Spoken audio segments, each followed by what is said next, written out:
aurat lelaki dengan lelaki pusat hingga lutut. Manakala perempuan dengan perempuan pusat hingga lutut. Itu aurat perempuan dengan perempuan. Manakala aurat dengan orang kafir, walaupun sesama perempuan, maka auratnya sama macam aurat lelaki dengan perempuan. Maknanya tak boleh pergi salon non-Muslim. Orang non-Muslim, orang kafir tak boleh tengok rambut perempuan. Lepas tu tak boleh kalau masuk universiti, tak boleh universiti tersebut satu asrama dengan non-Muslim.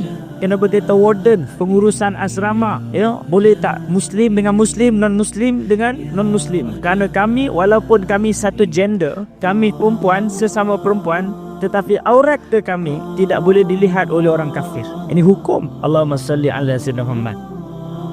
Begitu juga ibu-ibu kalau nak trim rambut dan sebagainya, kena pergi salon muslimah. Tak boleh pergi salon non-Muslim.